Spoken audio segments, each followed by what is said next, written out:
Today we're going to look at another test that is able to handle at least some series that have negative terms in it. And that test is called the ratio test. Okay, and what's the ratio test good for? Well, the answer is I like to use the ratio test anytime I have constants to a power n or I have factorials in my terms. In those cases, I cannot compare the series to any known p series, and I didn't get that. Could you? And that causes me to think about the ratio test. All right, so how does the ratio test go? Well, instead of having to compare it to another series, you simply look at the limit as n tends to infinity of the absolute value of a to the n plus 1 over a to the n. So you look at that ratio of successive terms. Now I'm going to claim that it's common sense. It depends on how common your sense is. If the limit as n tends to infinity of that ratio goes to a number, and that number is less than 1, then what is that saying? That's saying that the a sub n plus first term is getting significantly smaller than the a sub n term. And in that case, you conclude that the series converges absolutely. Now remember that if a series converges absolutely, then it must converge. Okay, now what happens if you take the limit of a sub n plus 1 over a sub n, absolute value, and you get a number larger than 1? Well, what that means is that the n plus first term is growing larger than the nth term. So if you get a number bigger than 1 or you get infinity, then what you can tell me is that the series is divergent. All right, so if you get a limit less than 1, it's absolutely convergent. If you get a number greater than 1, it is divergent. The only case left to consider is, what if you take that limit and you get 1? Well, in that case, the answer is you don't know what happens. More work. The ratio test in that case is inconclusive. You can't tell me by the ratio test whether or not that series converges or diverges.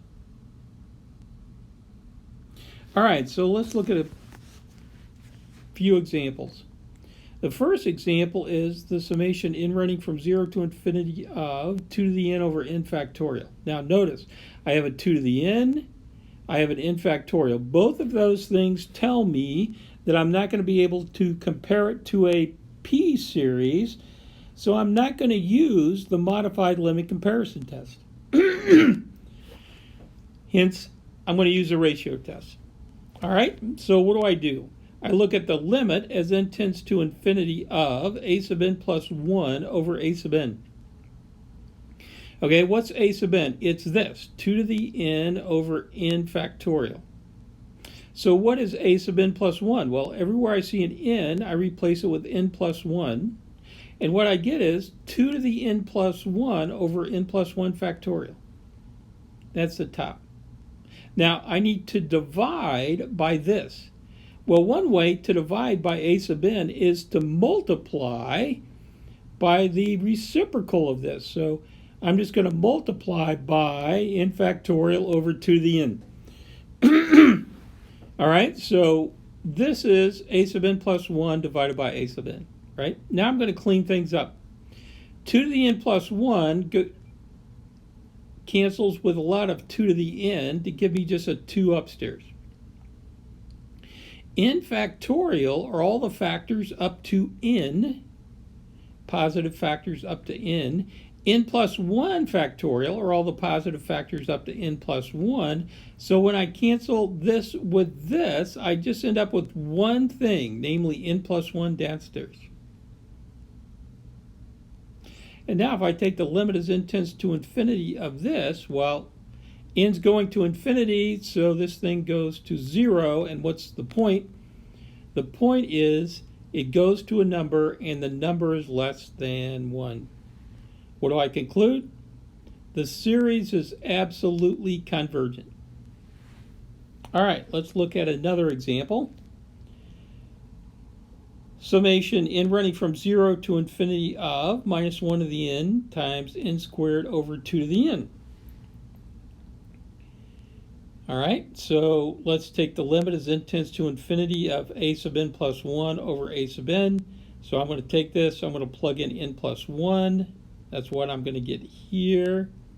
And then I have to divide by a sub n. Well, I can do that just by taking this term and flipping it, just like we did upstairs.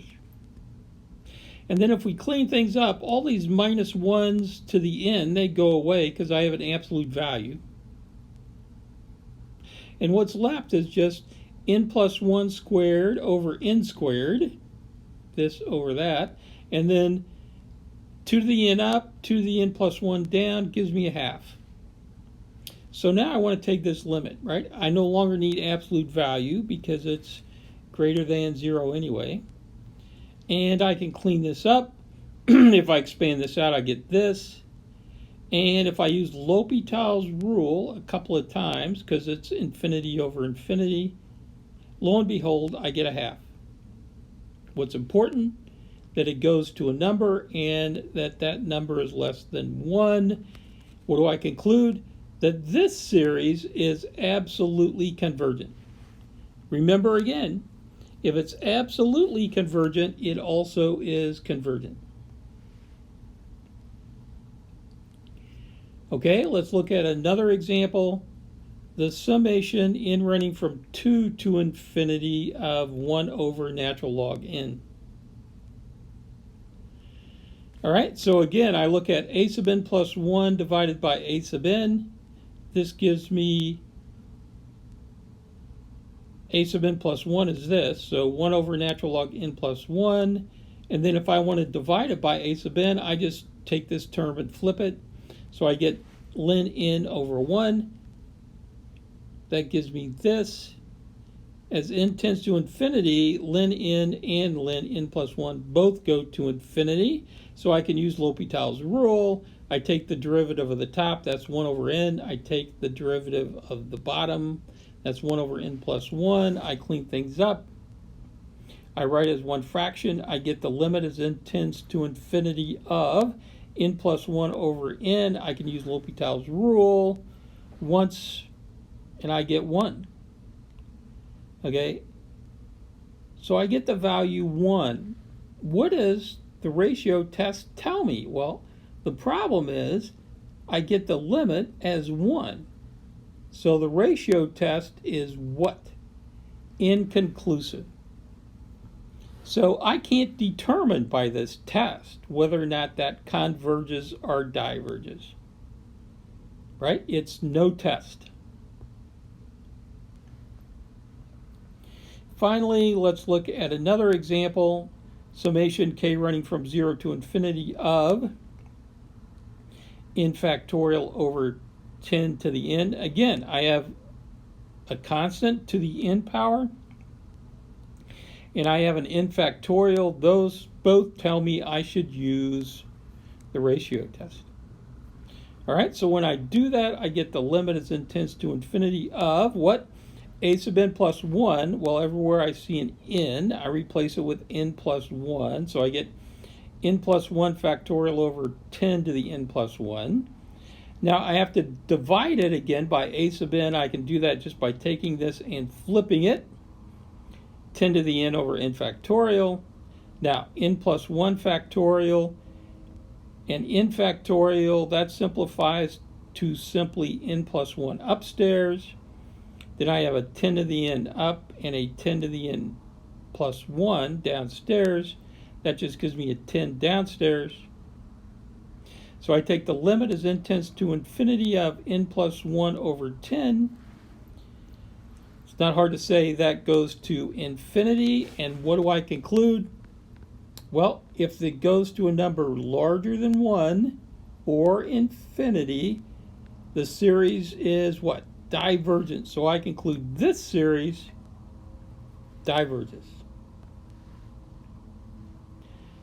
All right, now I just want to say that in your book as well, we have what's called the root test. And the root test says that you just take the limit as n tends to infinity of the nth root of the absolute value of a sub n. And just like the ratio test, if you take that limit and you get something less than 1, it is absolutely convergent. If you get something greater than 1, it is divergent. And if you get something equal to 1, it's inconclusive. All right, now what am I going to say about the root test? Well, the root test is very similar to the ratio test, and in fact, I find anything I could do with this test, I could have done with the ratio test. So in the homework and on the exam, I'm not going to expect you to do anything by the root test, because my claim is if you could do it by the root test, you could have done it by the ratio test to begin with. And that's all I want to say about the ratio test. Bye.